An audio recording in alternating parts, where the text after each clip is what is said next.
Chapter 13, Nicholas Flamel. Dumbledore had convinced Harry not to go looking for the Mirror of Erised again, and for the rest of the Christmas holidays, the invisibility cloak stayed folded at the bottom of his trunk. Harry wished he could forget what he'd seen in the mirror as easily, but he could not. He started having nightmares. Over and over again he dreamed about his parents disappearing in a flash of green light, while a high voice cackled with laughter. You see, Dumbledore was right. That mirror could drive you mad, said Ron when Harry told him about these dreams. Hermione, who came back the day before term started, took a different view of things. She was torn between horror at the idea of Harry being out of bed, roaming the school 3 nights in a row, if Filch had caught you, and disappointment that they hadn't at least found out who Nicholas Flamel was. They had almost given up hope of ever finding Flamel in a library book, even though Harry was still sure he'd read the name somewhere.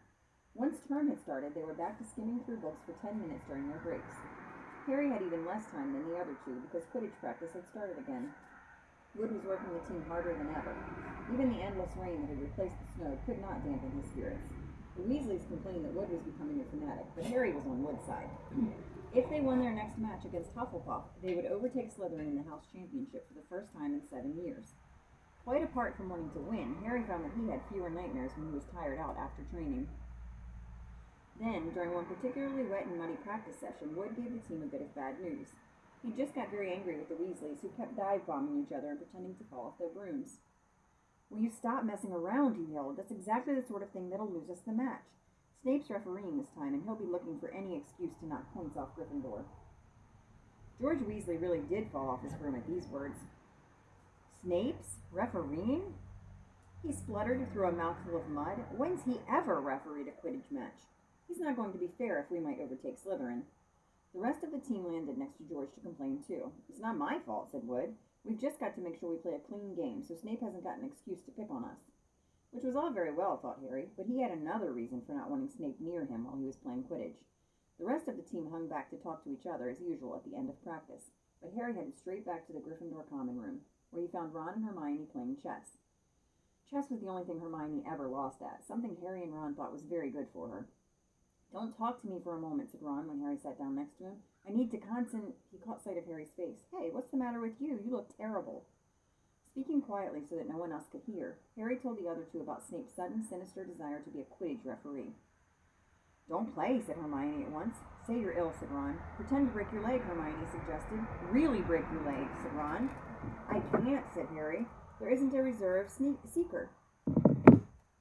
If I back out, Gryffindor can't play at all. At that moment, Neville toppled into the common room. How he had managed to climb through the portrait hole was anyone's guess, because his legs had been stuck together with what they recognized at once as the leg locker curse.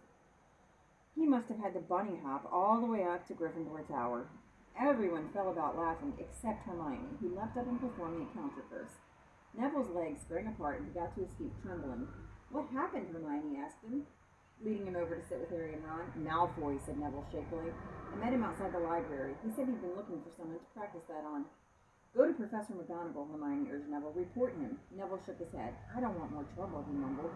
You've got to stand up to him, Neville, said Ron. He's used to walking all over people, but that's no reason to lie down in front of him and make it easier. There's no need to tell me I'm not brave enough to be in Gryffindor. Malfoy's already done that, Neville choked. Harry felt in the pocket of his robes and pulled out a chocolate frog, the very last one from the box Hermione had given them for Christmas. He gave it to Neville, who looked as though he might cry. You're worth 12 of Malfoy, Harry said. The Sorting Hat chose you for Gryffindor, didn't it? And where's Malfoy and stinking Slytherin? Neville's lips twitched in a weak smile as he unwrapped the frog. Thanks, Harry. I think I'll go to bed. Do you want the card? You collect them, don't you? As Neville walked away, Harry looked at the famous wizard card. Dumbledore again, he said. He was the first one I ever... He gasped. He stared at the back of the card. Then he looked up at Ron and Hermione. I found him, he whispered. I found Flamel. I told you I'd read the name somewhere before. I read it on a train coming here. Listen to this. Professor Dumbledore is particularly famous for his defeat of the Dark Wizard, Grindelwald, in 1945, for the discovery of the 12 uses of dragon's blood, and his work on alchemy with his partner, Nicholas Flamel. Hermione jumped to her feet. She hadn't looked so excited since they got back the marks for their very first piece of homework. Stay there, she said, and she sprinted up the stairs to the girls' dormitory. Harry and Ron barely had time to exchange mystified looks before she was dashing back, an enormous old book in her arms. I never thought to look in here, she whispered excitedly. I got this out of the library weeks ago for a bit of light reading. Light, said Ron. But Hermione told him to be quiet until she looked something up, and started flicking frantically through the pages, muttering to herself. At last she found what she was looking for. "I knew it! I knew it!" "Are we allowed to speak yet?" said Ron grumpily. Hermione ignored him. "Nicholas Flamel," she whispered dramatically, "is the only known maker of the Sorcerer's Stone." This didn't have quite the effect she'd expected. "The what?" said Harry and Ron. "Oh, honestly, don't you two read? Look, read that there." She pushed the book towards them, and Harry and Ron read. "The ancient study of alchemy is concerned with making the Sorcerer's Stone, a legendary substance with astonishing powers. The stone will transform any metal into pure gold. It also produces the elixir of life, which will make the drinker immortal. There have been many reports of the Sorcerer's Stone over the centuries, but the only stone currently in existence belongs to Mr. Nicholas Flamel, the noted alchemist and opera lover. Mr. Flamel, who celebrated his 665th birthday last year, enjoys a quiet life in Devon with his wife, Perenelle, 658. I'm sorry. "See," said Hermione, when Harry and Ron had finished. "The dog must be guarding Flamel's Sorcerer's Stone. I bet he asked Dumbledore to keep it safe for him because they're friends and he knew someone was after it. That's why he wanted the stone made out of Gringotts. A stone that makes gold and stops you ever dying," said Harry. "No wonder Snape's after it. Anyone would want it." "And no wonder we couldn't find Flamel in the study of recent developments in wizardry," said Ron. "He's not exactly recent if he's 665, is he?" Next morning, in Defense Against the Dark Arts, while copying down different ways of treating werewolf bites, Harry and Ron were still discussing what they'd do with the Sorcerer's Stone if they had one. It wasn't until Ron said he'd buy his own Quidditch team that Harry remembered about Snape in the coming match. "I'm going to play," he told Ron and Hermione. "If I don't, all the Slytherins will think I'm just too scared to face Snape. I'll show them. It'll really wipe the smiles off their faces if we win." "Just as long as we're not wiping you off the pitch," said Hermione. As the match drew nearer, however, Harry became more and more nervous, whatever he told Ron and Hermione. The rest of the team weren't too calm either. The idea of overtaking Slytherin in the House Championship was wonderful. No one had done it for nearly 7 years. Would they be allowed to with such a biased referee? Harry didn't know whether he was imagining it or not, but he seemed to keep running into Snape wherever he went. At times he even wondered whether Snape was following him, trying to catch him on his own. Potions lessons were turning into a sort of weekly torture. Snape was so horrible to Harry. Could Snape possibly know they'd found out about the Sorcerer's Stone? Harry didn't see how he could, yet he sometimes had the horrible feeling that Snape could read minds. Harry knew, when they wished him good luck outside the changing rooms next afternoon, that Ron and Hermione were wondering whether they'd ever seen him alive again. This wasn't what you'd call comforting. Harry hardly heard a word of Wood's pep talk as he pulled on his Quidditch robes and picked up his Nimbus 2000. Ron and Hermione, meanwhile, had found a place in the stands next to Neville, who couldn't understand why they looked so grim and worried, or why they had both brought their wands to the match. Little did Harry know that Ron and Hermione had both secretly secretly practicing the leg locker curse. They'd got the idea from Malfoy using it on Neville, and were ready to use it on Snape if he showed any sign of wanting to hurt Harry. "Now don't forget, it's locomotor mortis," Hermione muttered as Ron slipped his wand up his sleeve. "I know," Ron snapped. "Don't nag." Back in the changing room, Wood had taken Harry aside. "Don't want to pressure you, Potter, but if we ever need an early capture of the snitch, it's now. Finish the game before Snape can favor Hufflepuff too much." "The whole school's out there," said Fred Weasley, peering out of the door.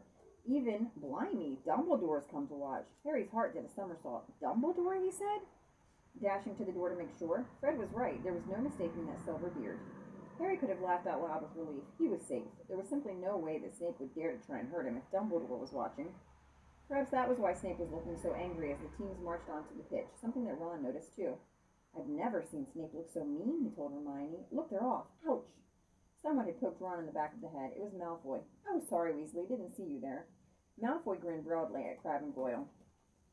"Wonder how long Potter's going to stay on his broom this time. Anyone want to bet? What about you, Weasley?" Ron didn't answer. Snape had just awarded Hufflepuff a penalty because George Weasley had hit a bludger at him. Hermione, who had all her fingers crossed in her lap, was squinting fixedly at Harry, who was circling the game like a hawk looking for the snitch.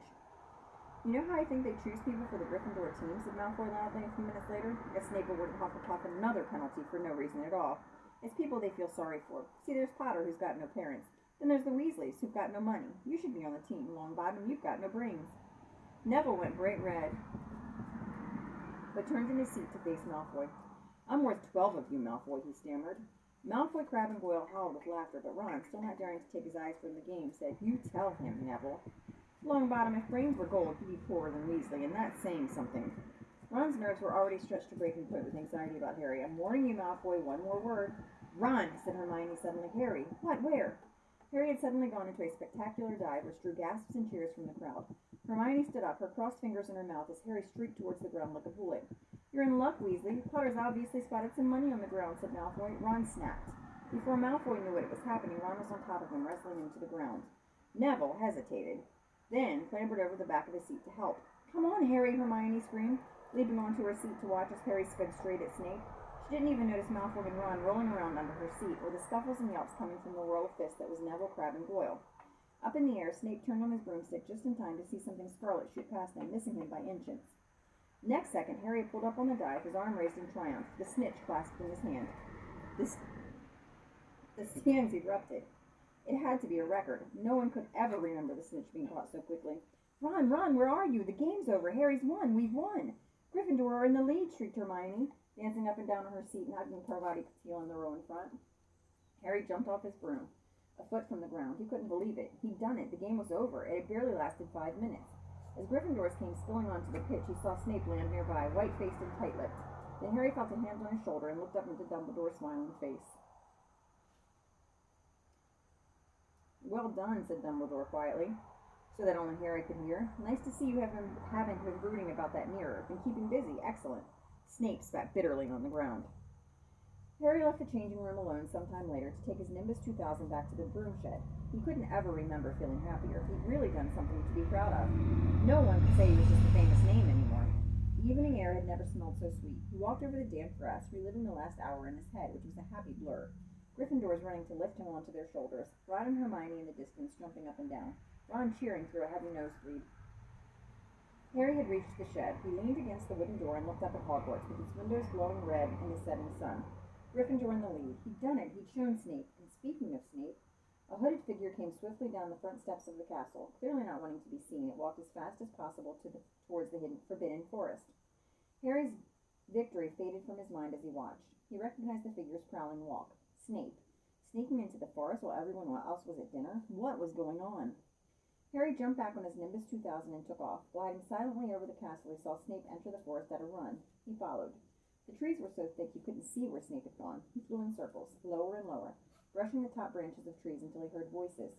He glided towards them and landed noiselessly in a towering beech tree. He climbed carefully along one of the branches, holding tight to his broomstick, trying to see through the leaves. Below, in a shadowy clearing, stood Snape, but he wasn't alone. Quirrell was there, too. Harry couldn't make out the look on his face, but he was stuttering worse than ever. Harry strained to catch what they were saying. Did you don't know why you wanted to meet here of all places, Severus? Oh, I thought we'd keep this private, said Snape, his voice icy. Students aren't supposed to know about the Sorcerer's Stone, after all. Harry leaned forward. Quirrell was mumbling something. Snape interrupted him. Have you found out how to get past that beast of Hagrid's yet? But Severus, you don't want me as your enemy, Quirrell, said Snape, taking a step towards him. I don't know what you know perfectly well what I mean. The owl hooted loudly, and Harry nearly fell out of the tree. He steadied himself in time to hear Snape say, Your little bit of hocus pocus, I'm waiting. But I didn't know very well, Snape cut in. We'll have another little chat soon when you've had time to think things over and decided where your loyalties lie. He threw his cloak over his head and strode out of the clearing. It was almost dark now, but Harry could see Quirrell standing quite still, as though he was petrified. Harry, where have you been? Hermione squeaked. We won! You won! We won! Shouted Ron, thumping Harry on the back. And I gave Malfoy a black eye, and Neville tried to take on Crabbe and Goyle single-handed. He's still out cold, but Madame Pomfrey says he'll be all right. Talk about strong slithering. Everyone's waiting for you in the common room. We're having a party. Fred and George stole some cakes and stuff from the kitchens. Never mind that now, said Harry breathlessly. Let's find an empty room. You wait till you hear this. He made sure Peeves wasn't inside before shutting the door behind them. Then he told them what he'd seen and heard. So we were right. It is the Sorcerer's Stone, and Snape's trying to force Quirrell to help him get it.